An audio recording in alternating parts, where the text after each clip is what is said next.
주한미군 주둔비 협상 진전 없자 트럼프 엉뚱한 곳에 화풀이 조용히 지켜보는 한국 국무장관, 국방부 장관, 주한대사 거기에 미국 대통령 트럼프 입까지 쓸만한 카드를 다 꺼내며 한국을 압박했는데 변한 것이 없어서 트럼프가 많이 짜증이 났습니다. 이 정도 했으면 알아서 길만도 한데 한국이 요지부동입니다. 한국 협상팀은 반복되는 협상에서 원칙을 말하며 같은 주장만 반복하고 있습니다. 트럼프는 원칙보다 변칙적인 조건을 내세워 주둔비를 인상한 다음 돈 낭비라고 말했던 한미연합훈련 축소의 경비를 줄이고 이렇게 마련한 돈으로 2018년부터 부쩍 증가한 미일 연합훈련 비용과 남중국해, 이란 호르무즈 해협의 비용을 충당하려 하는 것이죠.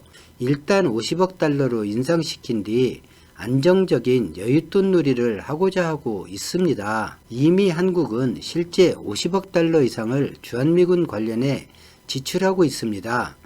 주둔 비용만 지원하는 것이 아니니까요. 미국은 2025년이면 세계 최대 석유 수출국이 될 것을 전망합니다.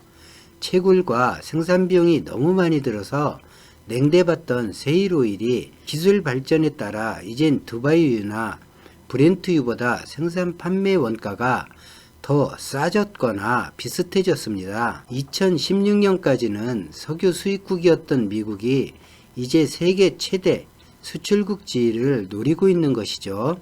그러니까 에너지를 수입하기 위해 호르무즈 해협에 안정이 필요했던 미국이 호르무즈 해협이 안정되면 미국 세일오일 판매량을 늘리는데 지장을 주는 상황으로 반전된 것입니다. 미국이 내세우는 마케팅은 단순하고 효과적입니다. 비교적 경제 여건이 좋은 나라들 거의 모두가 미국과 우호적인 관계를 원하거나 미국이 주둔해 있거나 동맹 관계이고 안보 협력을 하고 있습니다. 그림이 그려지시죠? 미국은 이미 우리나라 석유 수입국 톱3에 들어 있습니다.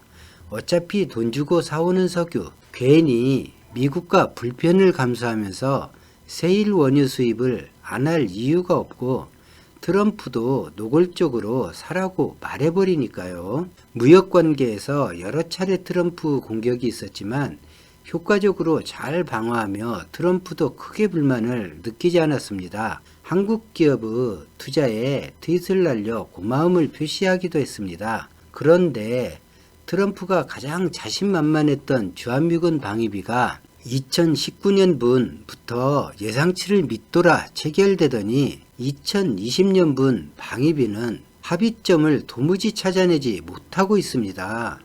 심지어 주한미군기지에 근무하는 한국인 근로자 무급 휴가 카드까지 썼는데 한국 정부에 먹히지 않습니다. 지금까지 트럼프 모습으로 볼 때 지금 미국이 하는 주둔비용 주장을 한국이 수용하게 되면 지금 모습이 일회성으로 끝날 가능성이 전혀 없기 때문입니다. 내년에 또 그 다음에 어떤 비용 증가를 이유로 터무니없는 요구를 할지 알 수가 없기 때문입니다. 그래서 한국 정부는 더 신중하게 미국의 변칙 증행 요구를 거부하고 소파 협정 원칙을 내세우며 버티는 중입니다. 그래서 트럼프는 화풀이할 곳을 찾다가 오스카 아카데미에서 수상한 봉준호 감독의 영화 기생충에 연일 비난을 퍼붓고 있는데 한국 언론에서는 단신으로 처리하거나 현 정권을 비난할 의도로 두 가지를 엮어 보도하지만 의외로 미국과 외국에서는 입에 담기 어려운 말들을 섞어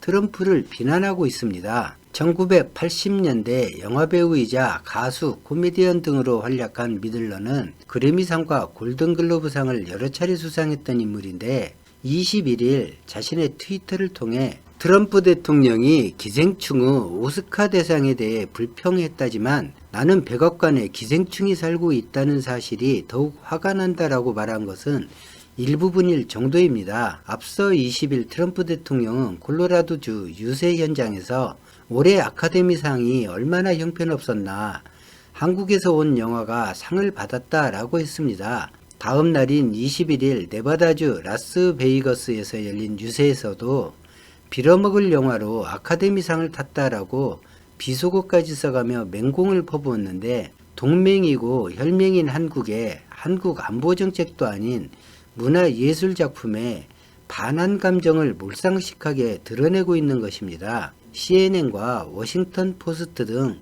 미국 내 주요 언론들은 일제히 반미국적 행위다, 미국인의 전형이다 라고 비판하고 있습니다. 당사자인 한국이 아닌 미국에서 트럼프 대통령은 거센 역풍을 맞고 있습니다. 봉준호 마케팅에 열을 올리던 대구 경북 출신의 의원들 누구 하나 트럼프의 말을 지적하지 않습니다. 트럼프와 같은 생각인데 선거 때문에 그랬던 걸까요? 아, 그러고 보니 불과 3년 전까진 감시 대상 명단, 즉 블랙리스트로 올리던 이들이라는 걸 제가 깜빡했습니다. 오늘 영상은 평상시처럼 말을 했습니다. 최근에 말을 빨리 하려고 하다 보니 힘들어서 그랬습니다. 답답하셨던 분들께는 송구스럽습니다. 오늘 영상은 여기까지입니다. 고맙습니다.